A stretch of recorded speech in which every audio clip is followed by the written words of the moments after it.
Hey friends, and welcome to the third video on third grade data. This is all about looking at picture and bar graphs and being able to solve problems that require you to interpret those different kinds of graphs. So if you haven't seen my first two videos about how to create picture and bar graphs, go watch those first before you jump in here.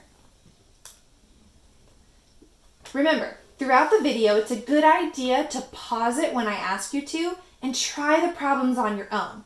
The best way you're going to learn is by really making your brain think and try it before you keep watching the video and see how I do it. At the end, there will be an exit ticket or a task of some sort for you to show everything you've learned.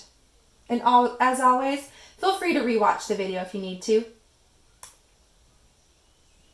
Okay, so here we have a picture graph. Anytime you are trying to interpret or read a graph of some sort, you want to take the time to notice a few things. The first thing you may see is the title at the top. Here we're looking at students' favorite fruit. I see that they chose between apples, oranges, bananas, and grapes. Looking at my key at the bottom, I know that each little symbol of a student actually equals 10 students. So when I begin to count how many are in each category, I'm going to be counting by tens. So what I want you to do right now is pause the video and try to answer these 4 questions on your own.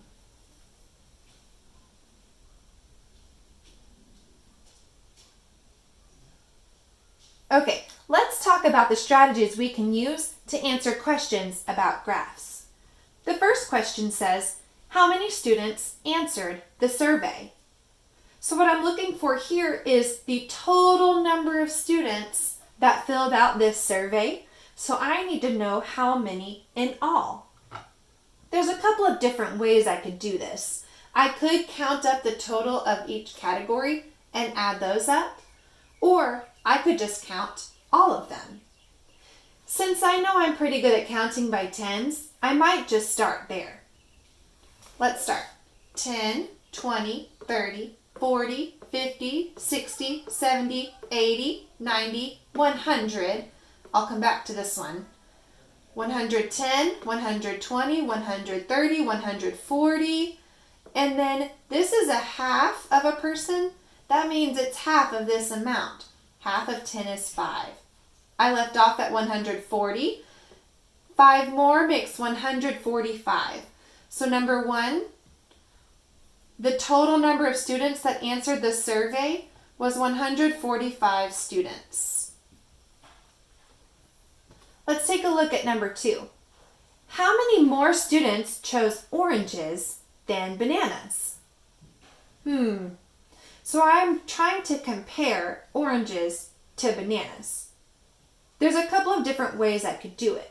I could find the total people that chose oranges, 10, 20, 30, 40, 50, and take away the number of people that chose bananas, 10, 20, 25, and find the difference that way. Or another way you could do it is cancel out. They kind of line up, you see? You could cancel out what they have, how much they have in common, and just see what that difference is. 10, 20, 25. You arrive at the same answer. It's just 2 different strategies. So 25 students chose oranges instead of bananas. Okay? Number 3. How many students chose apples or grapes? All right, so I need to find the total number of students that either picked apples or grapes. That tells me that I need to find the total among the 2. So apples had 10, 20, 30, and grapes had 10, 20, 30, 40. So I could have found the total in each category and added them together, or I could have just counted both at the same time. 10, 20, 30, 40, 50, 60, 70. Either way, I arrive at the same answer. So 70 students chose apples or grapes. Number 4, how many students did not choose bananas?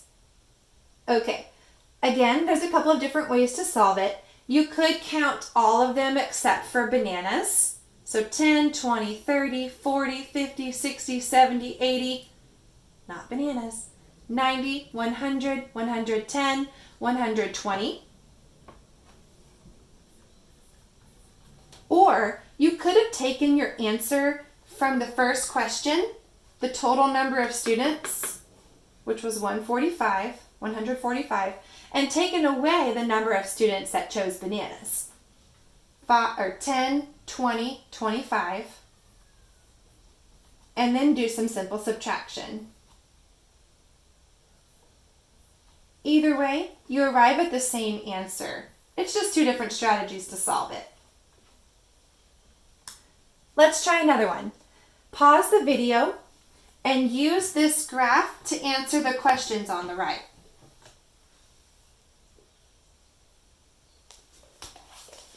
Okay, question number 1, how many leaves were found? That's asking for the total number of leaves. All right, so red, there were 6. Green, it's halfway between 8 and 10. Well, I know the number between 8 and 10 is 9. Yellow had 4. And brown is right between 6 and 8. And I know the number between 6 and 8 is 7. So brown had 7. And I want to add all of these together. You can use different strategies for addition, and that's completely fine. I know 6 and 4 makes 10, and I know 9 and 7 makes 16. 10 and 16 makes 26. So there were 26 leaves found and recorded. Okay, number 2. How many more leaves were green than brown? Okay, so I look at my green. There were 9. Look at my brown. There were 7. That tells me that there were 2 more green leaves than brown leaves. So I'm finding the difference between the green and the brown to see how many more were green. Number 3, how many leaves were not red? So again, I can use a couple of different strategies to do this. I could take my total and subtract out the number of red, or I could add up the other parts. So the other parts are, make some space for myself,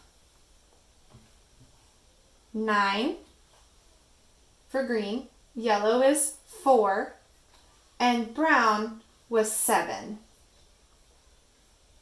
Well, I know 9 and 4 makes 13, plus another 7 gives me 20. So 20 leaves were not red.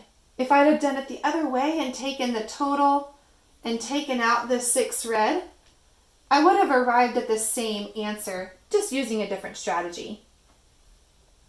Number 4, how many fewer leaves were yellow than brown? Again, you can use a couple of different strategies. You could count here to find the difference between the yellow and the brown, or you can find the total brown, subtract out the total yellow, and find the difference that way. So here, the yellow is at 4, and I know each jump is 2, right? So there's 2, 3. I can look at the graph and see that the difference is 3, or I can say, okay, brown is 7, yellow is 4. Take 4 away from 7, and I'm left with 3. Either way works, it's just different strategies. Okay, so on your own, what I want you to do as your exit ticket is use this data over here to create both a bar graph and a picture graph that show that exact data. Then, Answer these two questions about the data. How many more sheep were there than horses? How many animals were seen?